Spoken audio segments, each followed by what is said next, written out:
What's up? Welcome back to the channel. Last video, I snapped my diff in half. Factory thingy that they did to crash preventance or something. So here's a picture of that. So you see this little notch right here? That is a factory point where the arm snaps. So this thing torqued up and snapped. And there we go. Now here's my little CX Racing PPF delete. So I went out to Monster Miatas over there in Southern California, talked to Martin, really cool cat, and he gave me some prices finally on what's what. I am still up in the air because I wasn't expecting quite as much, but in the meantime, for $59 shipped, I got a new diff housing. So let me flip this around. There we go, new diff housing. Now for fun, because I'm low on funds and might be between jobs, I welded some plates on it. So over here, I have what's left of the PPF frame. Looks familiar, huh? So I cut as much plate as I can out of it. And the stuff is pretty decently thick, as you can see here. And that's what I used to plate all this. Plate and plate the top. Because the kits are usually for 1.8 and they're 40 bucks. It's literally almost as much as I paid for that diff. So the diff differential is a smooth case, early style.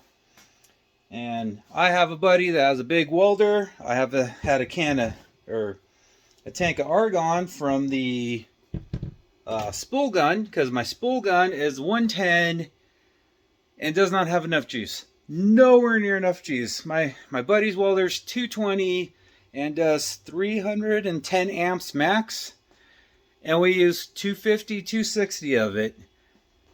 This is some really thick plate. And we got it all welded up. Low overkill. Usually everyone just does this side. And then it's a small plate that goes right here. And that is where that little fracture point is. That breaks just like that. So, 3-pound sledgehammer. I don't know if you could tell. Some creative grinding. And there we go. It's braced. Now, if you have a 1.8 and you do your shopping, you could use a non-turbo housing and swap your guts. And non-turbo housing, this piece comes out and goes across and comes back in, and I think the back piece goes straight across. It definitely has a gang load more meat. So this is my temp fix for now. I should not crack this. Shouldn't. I'm not going to guarantee it. I did plate the piss out of it, and you know, it is what it is. So now I got to take the guts out of the broken one and put in this one, and then reassemble the car. I was looking at the Car Passion channel. He's using the Get Rag, GM diff, and he's on the Stage 1 kit. So Stage 1 kit, they give you the crossbar, which adapts, it's this piece here, and adapts the GM diff, and they give you the front mount, which looks a lot like my CX Racing, and then they give you some axles, and that's it. You don't have to change your hubs. The Monster Miata kit, you gotta get their broached hubs, and you gotta weld the rear mount and the front mount. A lot of welding. I got no problem welding. I welded this whole car together. But right now I'm thinking for about half the price, I could get a 390 limited slip diff off of eBay. And then their kit is like 18 or 1900 bucks. And then of course, you got to do your own drive shaft.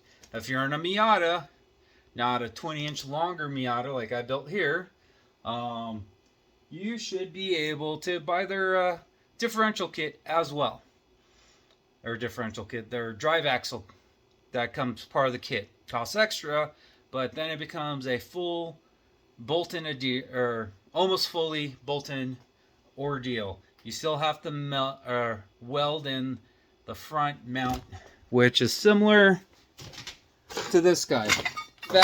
Factory on the GM, it has a front mount that looks like this. So like the CX Racing, you're welding in a double plate. And yeah, look at the Car Passion channel. It came out real nice. He's making what, 540 on that 1.8 on E85, and he is fucking killing it. So I don't know if I'll ever get around to doing a BMW transmission and all the shit he did, but then again, I'm having some fun with this. I know it's no LS or LS boosted, but there's just something about boosting crappy little motors and running the piss out of them and having some fun, and everyone is blown away by the fact that, that's in here. And I made it look pretty much factory.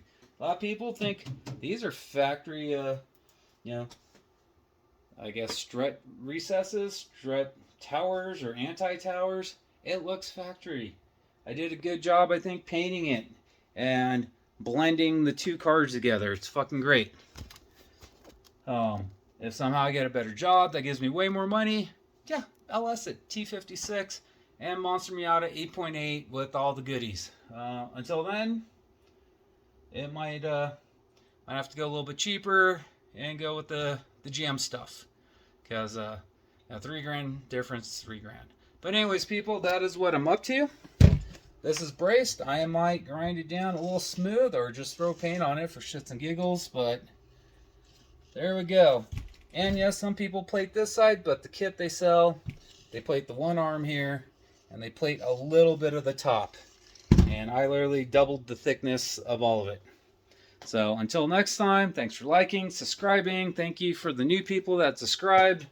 And thank you for the old people that are still here that haven't unsubscribed.